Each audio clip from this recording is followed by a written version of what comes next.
या next concept is already हमने बताया था पोटेंशियोमीटर का 3 यूजेस होगा to find out the EMF of a cell. Second one is the to comparison of the EMFs of the two cells. Okay, you can compare the EMFs of two cells. On third, to find out the internal resistance. लेकिन आपका syllabus में केवल 2 ही. पहले वाला comparison of the EMFs of the two cells. ये तो आपका text book का डायग्राम है. ये वायर 1 मीटर का नहीं है, बहुत लंबा वायर है. देखिए ना, यहाँ से तक 1 मीटर. अगेन हम क्या कर रहे हैं, इधर से मोड़ के अगेन 1 मीटर इसी तरफ, 2 मीटर, 3 मीटर, 4 मीटर. क्यों ऐसे कर रहे हैं मीन सर? ऐसे नहीं करेगा तो वो डिवाइस बहुत लंबा जाएगा. ठीक है, उसको अरेंज में सर थोड़ा और कन्वीनियंट के लिए हमने क्या किया था, वायर ऐसे ऐसे मोड़ के हमने दिखा दिया आपका टेक्स्ट बुक में. अब ऐसे भी दिखा सकते हैं, ऐसे भी मतलब ये पूरा वायर को हम सीधा भी दिखा रहे हैं. ठीक है, अब ऐसे भी दिखा सकते हैं. ठीक, अब ध्यान से देखेगा तो बैटरी का है, तो बैटरी का पॉजिटिव टर्मिनल किस पे कनेक्ट किया था, एंड ए पे, एंड ए पे. अगेन इसका देखना, सेल्स का भी ऐसे होना है. सेल का polarity will not changes. The polarity of the battery should not opposite to the polarity of the cell. ठीक है, इधर 2 सेल्स है ना. अब बैटरी बी का पॉजिटिव टर्मिनल कहाँ पर है, ए पर है. अब ये दोनों सेल्स का भी पॉजिटिव टर्मिनल कहाँ होना है, ए पर होना चाहिए. और बैटरी के नेगेटिव टर्मिनल कहाँ पे, बी पर. अब एक सेल्स का नेगेटिव टर्मिनल कहाँ होना चाहिए, बी पर होना चाहिए. ठीक है, uh that means one thing, polarity और remover. So polarity means here a polarity of battery should not opposite to the cell. ठीक है, ऑपोजिट में नहीं होना चाहिए. Got my point. तो बैटरी का पॉजिटिव पोलैरिटी कहाँ पे, ए को कनेक्ट किया था. सिमिलर ए को कनेक्ट किया है, तो अब ये दोनों सेल्स का भी पॉजिटिव कहाँ कनेक्ट होना चाहिए, ए पर. अब बैटरी के नेगेटिव टर्मिनल कहाँ पे, बी पर. तो बैटरी बी मतलब तो बैटरी है. ठीक है, अब ये बैटरी का नेगेटिव टर्मिनल बी पर जोड़ा. अब ये दोनों सेल्स का भी कहाँ जोड़ना है, बी पर जोड़ा. ठीक, got my point. Polarity should not be opposite. उनको बैटरी का सेल का, ये तो बैटरी का है, ये तो सेल का है. Polarity should not be opposite. ठीक, दैट इज ओके. हम क्या करना है, इधर हम क्या फाइंड आउट करना पड़ेगा, ईएमएफ में से 2 सेल्स का ईएमएफ से हम कंपैरिजन करना पड़ेगा. अब ये डायग्राम को मॉडिफाई करके दिख रहा हो तो ऐसे आपको दिख पाएंगे. देख लेना, ये तो मॉडिफाइड डायग्राम हो, आप ऐसे भी दिखा सकते हैं.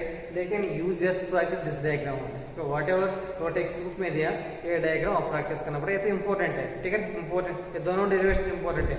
एक तो बिट्स एंड बिट्स का डेरिवेशन एक है इंपॉर्टेंट है, मीटर बिट्स का इंपॉर्टेंट है. पोटेंशियल में 2 डेरिवेशन दोनों इंपॉर्टेंट. ठीक है, ज़्यादा डिफिकल्ट नहीं, आसान है. ठीक, अब इसमें देखिएगा तो ये तो बैटरी है ना, ये तो बैटरी.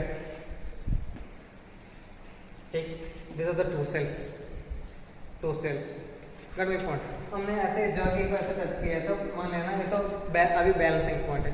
अभी बैलेंसिंग पॉइंट में से यहाँ से एक पोटेंशियल डिफरेंस करता होगा, इधर भी पोटेंशियल उतने हैं. हम पहले क्या करेंगे, already K1 is close and K2 operate करेंगे सेल 1 का और सेल 2 दोनों को ऑपरेट करेंगे. सेल 1 और सेल 2 को दोनों को ऑपरेट करेंगे. पहले ऐसे मान लीजिएगा, हमने K2 को क्लोज किया था, मीन्स कौन सा सेल कनेक्टेड है, उसी में E1 कनेक्टेड है. ठीक है, हमने K2 क्लोज किया था, लेकिन उसमें कौन सा सेल इंक्लूडेड है, पहले सेल E1. ठीक है ना, E1. ठीक, अब हमने ऐसे मान रहे हैं ये तो K2 इज क्लोज यहाँ उस सर्किट में E1 इज कनेक्टेड. पहले सेल इज कनेक्टेड. ओके, पहला सेल कनेक्टेड. अब बैलेंसिंग पॉइंट हमको आया था, सपोज मान लेना बैलेंसिंग पॉइंट आया था L1. बैलेंसिंग पॉइंट क्या आया था, L1. K1 ऑलरेडी क्लोज है, हमने K2 भी क्लोज किया था. K2 भी क्लोज किया था. K2 कौन सा सर्किट में किसके साथ जोड़ा था, E1 के साथ जोड़ा था. ठीक है, अब E1 के साथ जोड़ने के बाद जैकिंग में सेल करेगा तो कोई ना कोई एक नल पॉइंट मिलेगा. ये नल पॉइंट हमने माना था L1. क्या माना था, L1. Null point is L1.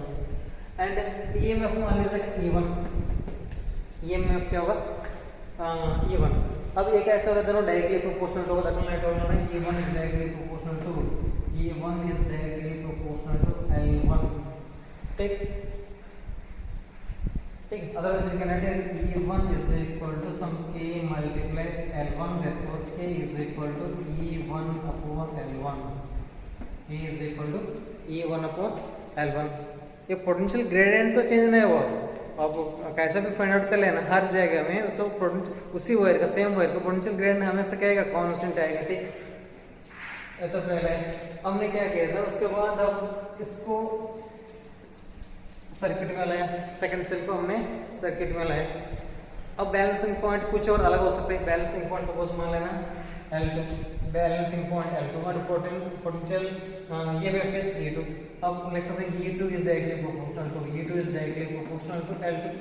From this up लिख सकते हैं E2 is equal to some K multiplies L2।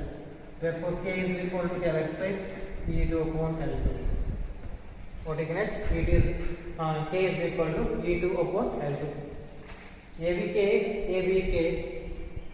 अब कैसे भी फाइंड आउट कर लेना, पोटेंशियल ग्रेडियंट तो कांस्टेंट है, पोटेंशियल ग्रेडियंट अलग नहीं होगा। अब ये दोनों को कंपैरिजन करेगा तो अब देखिए इक्वेशन 1 मान लीजिएगा, इक्वेशन 2 मान लीजिएगा, और दोनों इक्वेशन से from this both equations what I get from both the equation I can get I am writing it. So E1 upon L1 is equal to E2 upon L2। otherwise E1 upon E2 is equal to E1 upon E2 is equal to L1 upon L2। ये formula ठीक, E1 upon E2 is equal to L1 upon L2। That only हमने लिखा था, हमने ऊपर लिखा है अपने रिक्वायर्ड। तो हमको क्या आता है E1 upon L1 is equal to E2 upon L2। From this E1 upon E2 is equal to L1 upon L2 we can add। ठीक, देख लेना, अब कंपेयर कर सकते हैं। अब कोई सा भी एक L1 L2 आपको मिलेगा तो we can compare the EMFs of the both cells. That's the first case. ठीक, अब एक और is how to find out the internal resistance of a given cell. Means हर सेल के अंदर कुछ इंटरनल रेजिस्टेंस होगा, इंटरनल रेजिस्टेंस कैसे फाइंड आउट करें। ठीक है, ये डायग्राम प्रैक्टिस कर लेगा।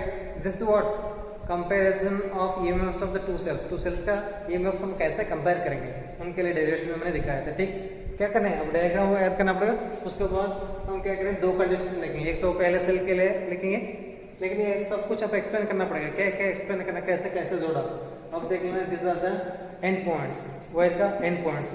अब एंड एक battery positive terminal end A पर और battery negative terminal end B पर कनेक्ट किया था। और सेम टाइम सेल्स का पॉजिटिव टर्मिनल्स ए पे एंड नेगेटिव टर्मिनल्स बी पे जोड़ा होगा।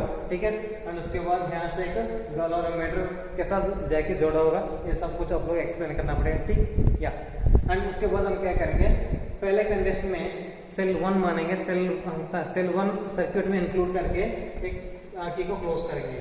ठीक है, अब करंट किस में जाएगा, केवल इसी सर्किट में थ्रू E2 करंट नहीं जाएगा। ओके, थ्रू E2 करंट नहीं जाएगा। ठीक है, अब पहले केवल E1 को फाइंड आउट करेंगे।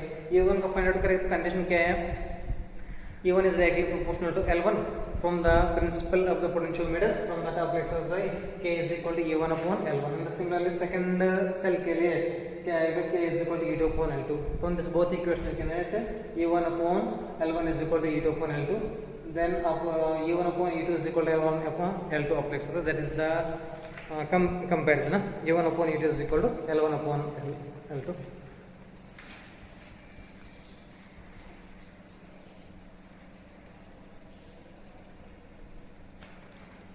नेक्स्ट, इसमें एक और कॉन्सेप्ट है, that is to determine internal resistance, how to find out the internal resistance.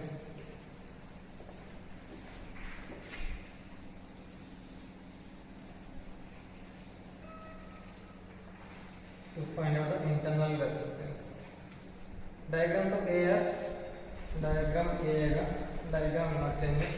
अब यहाँ पर थोड़ा सा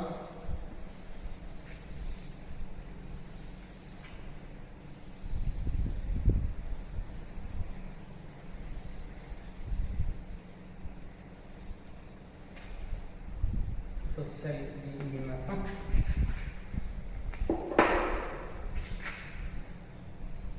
इसके साथ एक रेजिस्टेंस बॉक्स जोड़ा हुआ है। ठीक है, क्या रेजिस्टेंस बॉक्स। ठीक है, only there is the difference. Diagram, पहले डायग्राम देखो, दो सेल्स हमने कनेक्ट किया था, हम इसमें क्या करेंगे, केवल एक ही सेल कनेक्ट करेंगे एंड उसके साथ एक रेजिस्टेंस बॉक्स भी जोड़ा होगा। ठीक है, क्या जोड़ा होगा, रेजिस्टेंस बॉक्स।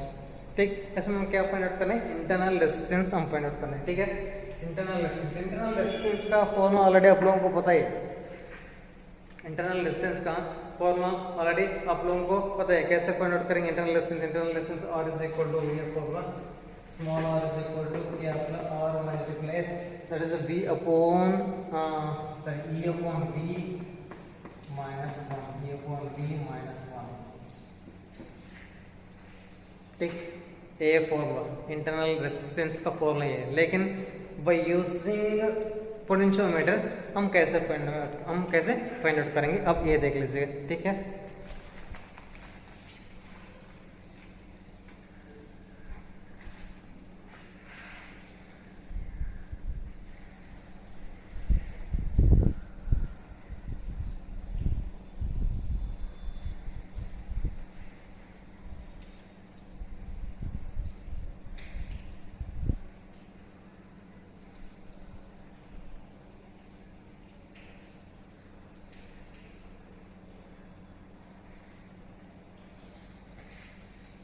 ना तो डायग्राम तो ए हम क्या फाइंड आउट करना है, internal resistance formula A, internal resistance R का formula R is equal to क्या R multiplies that is E upon B minus 1 है। ठीक, ए फॉर्मूला हम इसमें हम क्या कर रहे हैं, पहले रेजिस्टेंस बॉक्स से और ये तो सेल भी लिया था। सेल को हमने क्या किया था, ओपन सर्किट में रखा था। किसमें रखा था, सेल को हमने पहले ओपन सर्किट। ठीक है, सेल को हम जोड़ा, सर सर्किट में जोड़ा नहीं है। ठीक है, पहले हमने ये सेल को सर्किट में कनेक्ट नहीं किया था, बिना कनेक्ट करके हमने क्या फाइंड आउट किया था, ये वायर होगा ना, वायर का हम क्या फाइंड आउट करेंगे, पोटेंशियल डिफरेंस हम फाइंड आउट करेंगे। पोटेंशियल डिफरेंस सपोज मान लेना ई है, potential difference E is directly proportional to length मान लेना L मान लेना, कितना मानेंगे L, so that is L माने L1 मान लेना is directly proportional L1 और E is equal to some K multiplies L1, some K multiplies L1, this is the पहला पॉइंट। ठीक है, हम डायग्राम तो ए पहला पॉइंट, अब ये याद कर लीजिएगा। हम क्या कर रहे हैं, ये सेल को सर्किट में जोड़ा नहीं, दैट मीन्स सर पहले हम ऐसे कंडीशन लेंगे, हम करंट नहीं भेजेंगे थ्रू सेल। ठीक है, अब उसमें हम क्या करेंगे, उसका ईएमएफ निकालेंगे। उसके बाद हम क्या कर रहे हैं, सेल में सेकंड केस में सेल में हम क्या भेज रहे हैं, करंट भेजेगा तो ईएमएफ थोड़ा घटेगा। अब देखना उसी केस के लिए आप देख सकते हैं, potential V is equal to some K multiplies L2, balancing point अलग आएगा।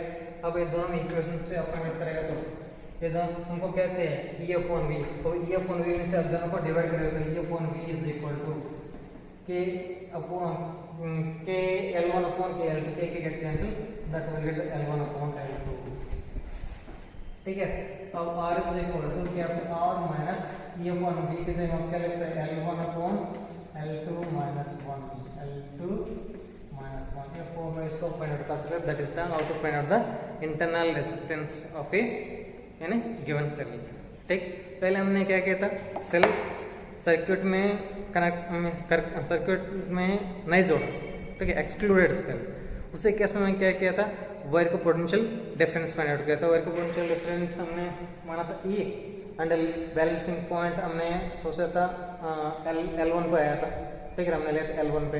अब पहले कंडीशन से E equal to K L1 and उसके बाद हमने क्या किया था, अब ये सेल में हम करंट भेज रहे।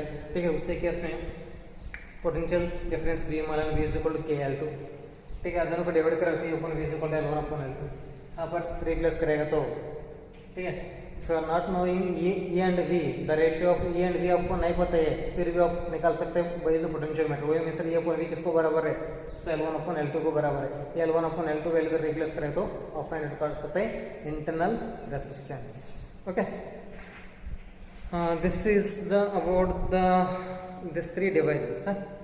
हमने एक्सप्लेन किया था, क्या क्या एक्सप्लेन किया, हम एक्सप्लेन किया था bits on bits, meter bits and potentiometer में दो डेरिवेशन, एंड बिट्स में एक डेरिवेशन, एंड मीटर बिट्स में भी एक डेरिवेशन। ठीक,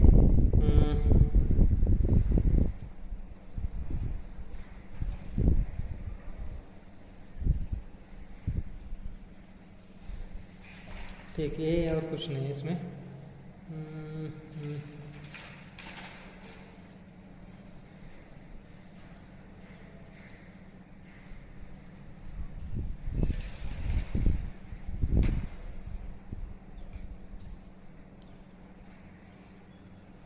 एक और पॉइंट इसमें याद कर लीजिएगा, इसमें एक और पॉइंट पूछ सकता है, sensitivity of A potentiometer. Sensitivity of A potentiometer, sensitivity of A potentiometer, sensitivity ज़्यादा होगा तो मेजरमेंट अच्छा है।